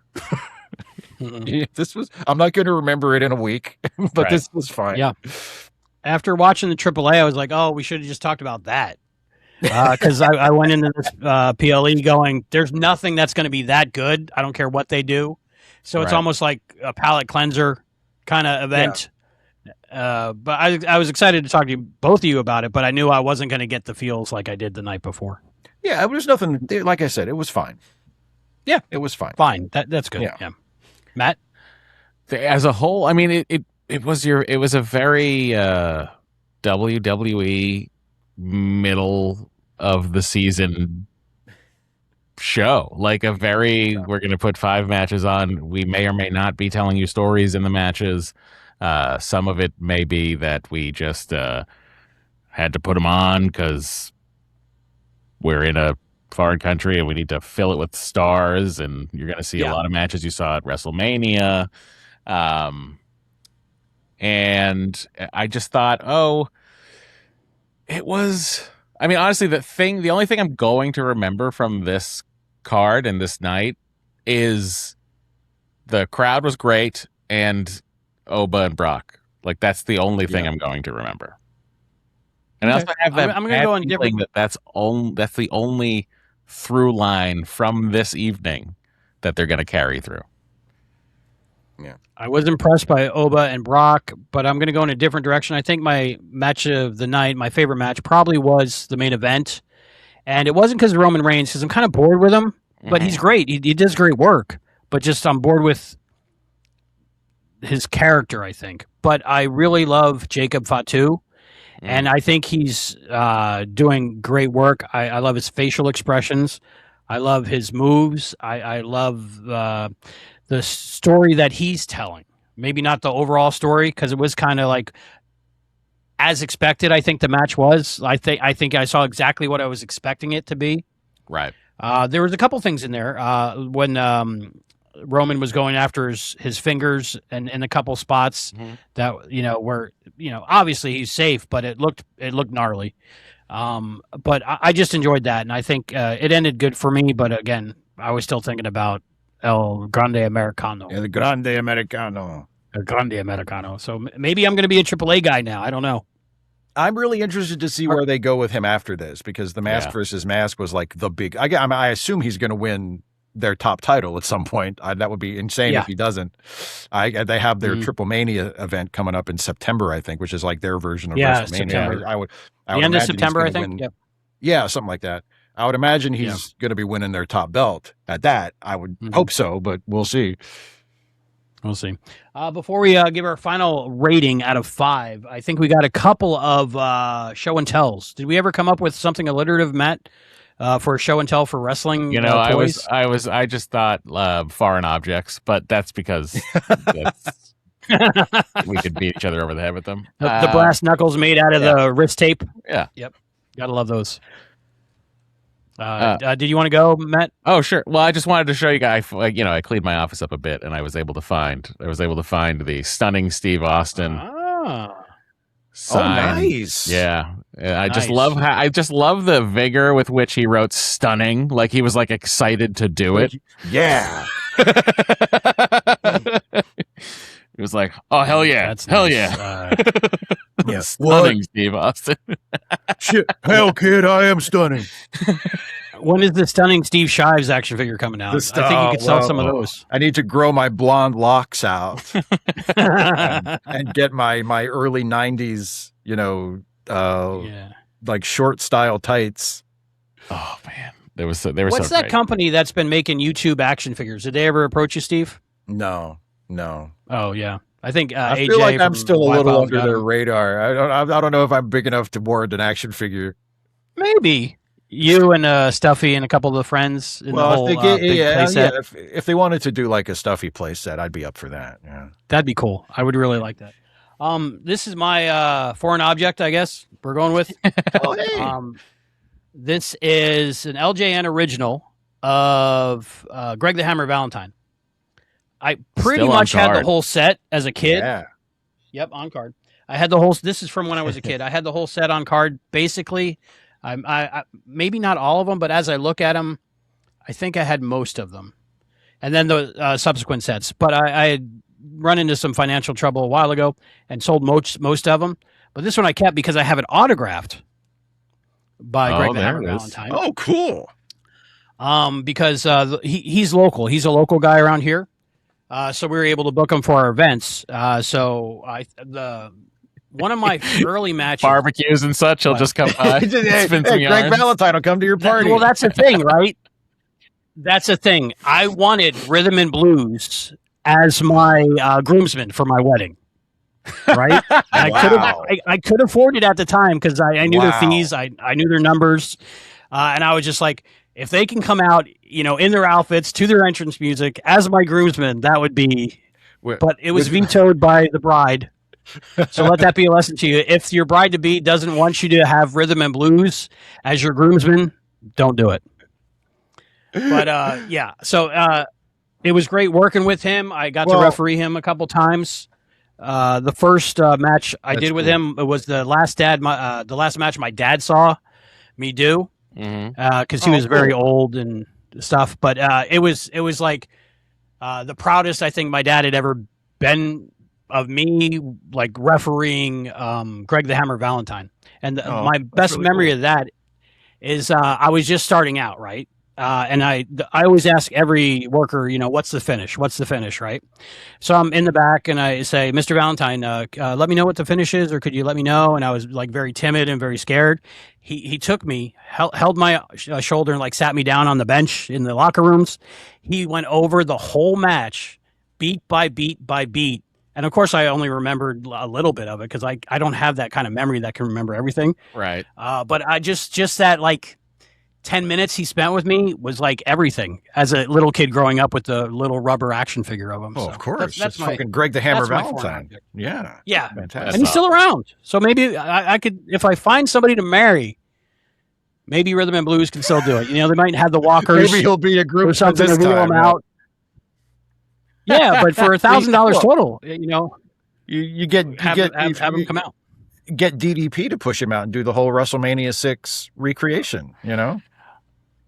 There you go. Do In it. the I Cadillac. did have a tag team as my DDP groomsman, to though. drive him down in a Cadillac.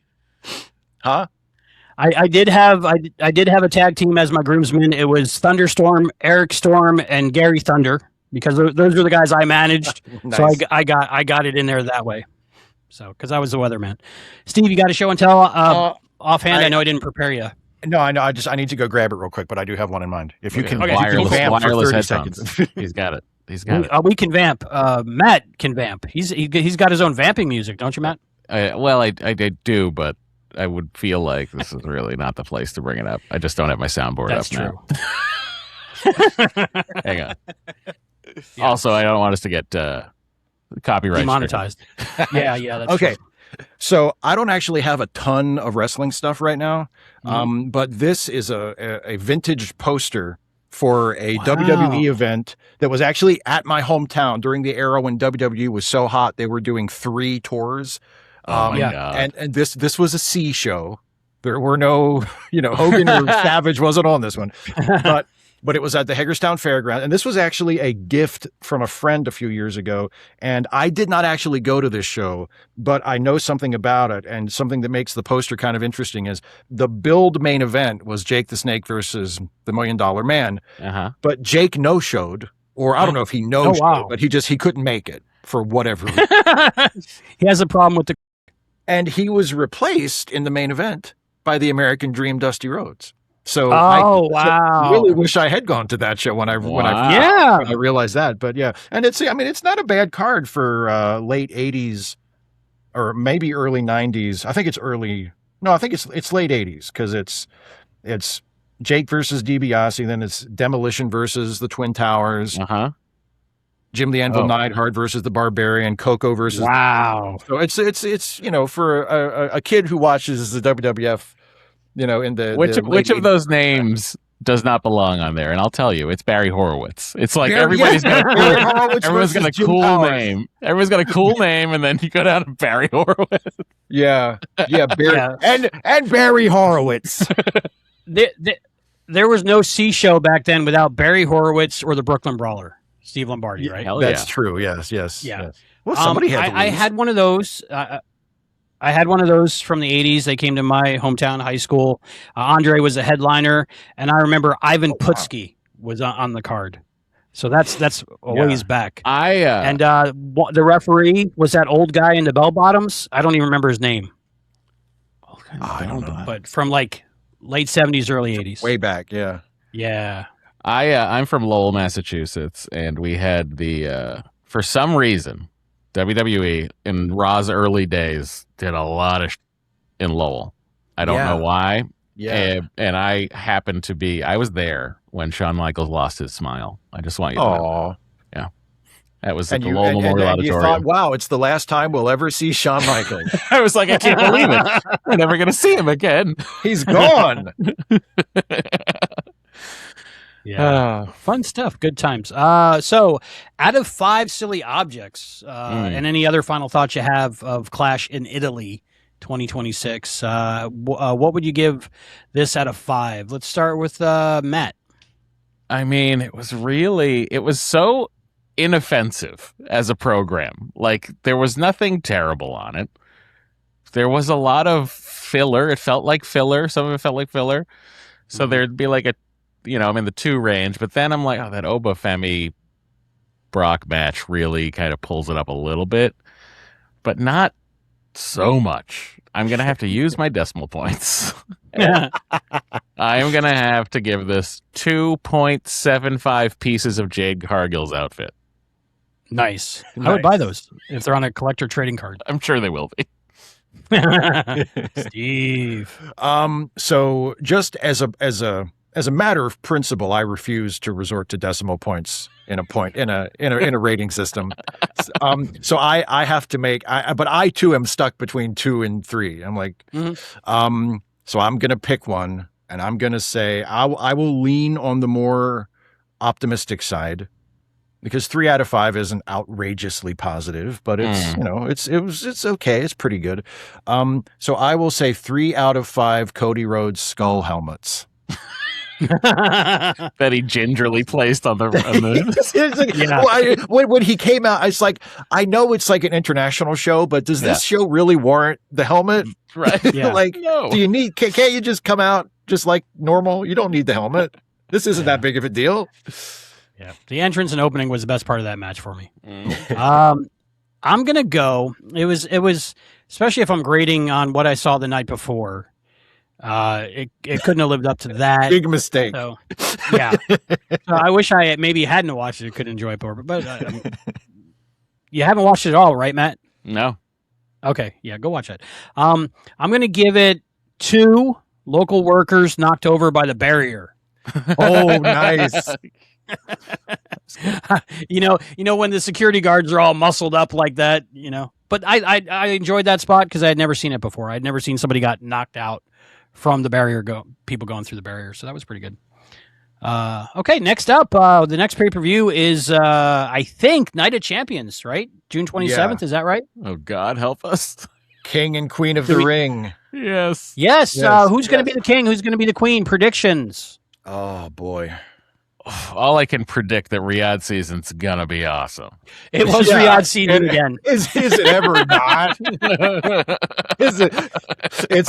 And it never ends because every show is sponsored by Riyadh season. Do they know what the word season means? I don't know. Well, I mean, I saw somebody mention it online. Apparently, officially, Riyadh season is like October through April, which I think is the only time of year that Saudi Arabia is habitable. Right. Because during the summer, it's like 200 degrees outside, and everybody has to stay in the air conditioning. But I know the feeling here in Florida. Yeah, that's true. There are parts of the United States that are kind of like that too. Yes, it's like living on a space station. You got to go from vehicle to dwelling and back and forth. Where is Night of Champions happening? Is it in Riyadh? Is it in Riyadh? That I didn't copy paste from Wikipedia. I think it's in Riyadh. I think they've had most of the Saudi shows have been in Riyadh. It's in Riyadh. Okay. So they're going ironically nowhere near Riyadh season. They're going to be there June 27th. It's going to be hot. It's Riyadh. And they got to be covered from ankle to neck. Oh my God. I hope the air conditioning works. Right. Or there's going to be a lot of short matches on that show. I think the King and Queen of the Ring, it's to build younger talent and move them up a notch a little bit, right? I feel Oba. I think Oba should be the king because he's up there anyway. But just give him that too. Female wise, I think. Is he in the bracket? Well, what do you think? Is he on there? Well, I was going to say, here's the thing though. If Oba, because he's not going to win. The winner of the tournament gets the title shot. Oh, at SummerSlam. So if the plan is Oba versus Brock again, then Oba's not winning that tournament. Okay, so there's no point. So who else is in there, Matt? You got I have the bracket. I have the bracket thanks to the good people at Bleacher Report. That's how I say it. We have. Oh, it's not. Why are you not showing me in bracket form? Okay, so we have Braun Breaker versus. Wait a second. Is this the correct information? I'll just click on this Instagram post from WWE, and then I'll have the information correctly organized. Thanks, Bleacher Report, for nothing. Penta and Obafemi. That's an interesting match. He's on there. Yeah. Well, that's first round. Yeah, and then we have Solo Sikoa versus Mello Hayes, and that seems I could go either way. I don't know what they're doing with Solo Sikoa at this point. Yeah. Here's a somewhat interesting match from that first bracket. Dom Mysterio for and Braun Breaker. To me that feels like we're gonna have Breaker face the winner of the next bracket, Trick Williams and Damian Priest. I feel like it's gotta be. It's got to be. So Breaker's going over that whole set, right? Trick Williams. I don't. Why would they have? Yeah. Priest beat Trick at this point. Yeah. Okay. There's some people there you just know they're not going to. Yeah, because Priest is another guy who used to be better off than he is now. Like now he's just doing nothing. I mean, he's a tag champ, which whatever that means in WWE. It means literally nothing. Yeah. Seth Rollins and Javon Evans.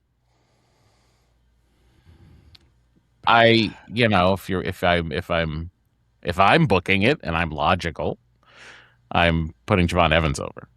Yeah, because I would think you want to get rid of Seth early, because unless you're giving it to him, but I don't think he's going to be the king. You can do a lot with it, unless you're setting up Seth and Roman at SummerSlam, but that feels like too soon for that build. Too soon. That's a WrestleMania thing, I think. Then we have Tama Tonga and Ricky Saints. I feel like they'll Jeez. have Ricky Saints win. I feel like it'll be Saints and Evans. Oh, that'd be a good one. That'd be like, That'd be a good match. your NXT classics. Yeah. Then we have, I believe that's Jimmy Uso. It just says Uso, and I see a picture. Oh, he has Yeet glasses on, so that is Jay Uso. That's Jay. And LA Knight. Oh God, I feel like we've seen that.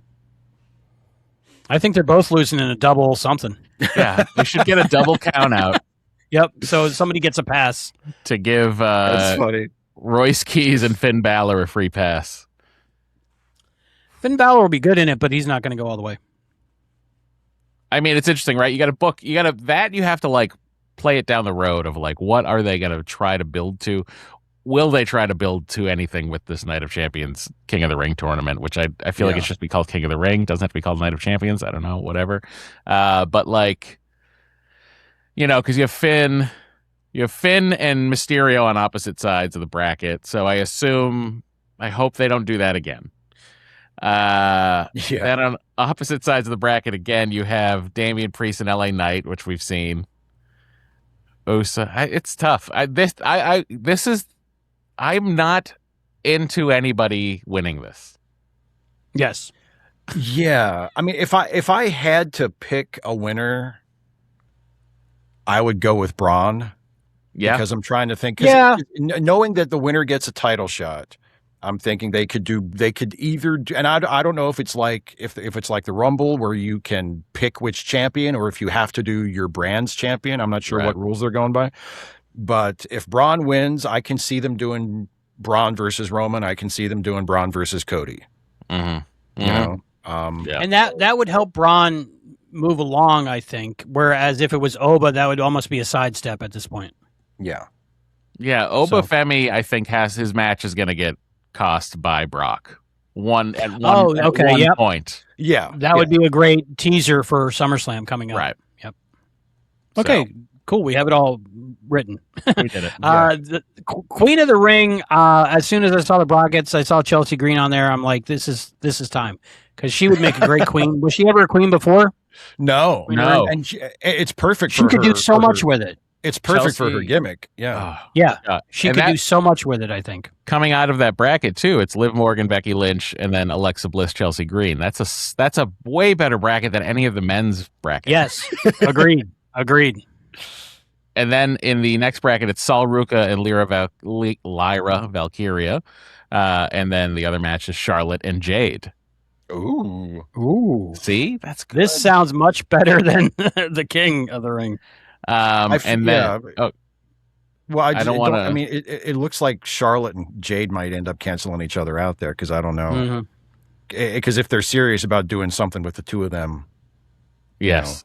So cluster at the end, something double DQ maybe. Do you want a Raw spoiler? They've had two of these matches already. Oh, really? Yes, they've had two of these matches. Raw tonight, would you like a Raw spoiler or no? Sure, why not? Go for it. Penta and Oba had their match, and Oba Femi won by pinfall. Oh, okay. Oba. Roxanne Perez and Io Sky in the bracket I've yet to discuss. I'm going to say Io. Yes. Okay. Yeah. You say Io. Steve says Io or Roxanne. Yeah. Yes. Okay. Yeah, correct. Io Sky wins by pinfall. And then in that bracket we have Julia and Lash Legend. I assume Lash Legend.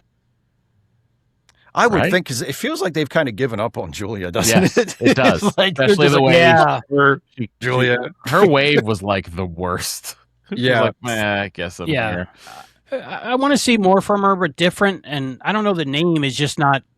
Well, it seems like they brought her in with a lot of fanfare and then just didn't have any idea what to do with her, and she just kind of wasted away. I mean, I am so confused by the way they're doing this bracket. Here, can I share screen with you guys?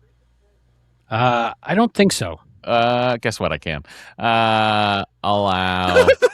And here we go. Yeah. So take a look at how this bracket. Yes. Take a look at how this bracket is shaking out. What does this mean? You know what? I think they're doing 4-way matches. Oh, thank you. I think that's what that is. They're doing 4-way matches. stars. Thank you. That is a good way to get rid of people that you don't want to take a pinfall, do the job, because they're not involved in the final. That's perfect. Well, and it's a good way to solve a lot of rush. problems. It's a good way to rush through it. Oh my God, yeah.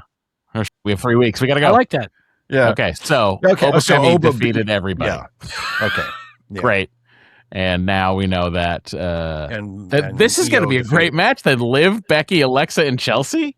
Yeah, that's a really stack. I mean, the only one of them who isn't like solidified as a main eventer is Chelsea, and she should be. Absolutely. They need to give her one top run, I think. That's especially after all the feedback from. Yes, I know, but they won't. They'll spite us. They'll spite us. They won't. You don't get that. Yeah, I don't care. I'm buying her action figure anyway. And then we have Roxanne Perez, Io Sky, Julia, and Lash Legend. So Io won that one. Io won that one, yeah. And then it's Bailey, Raquel Rodriguez, JC James, and Kiana James. Interesting. I wonder why their color. Oh, Raw SmackDown. That's Raw duh. SmackDown, That's what colors for. Duh.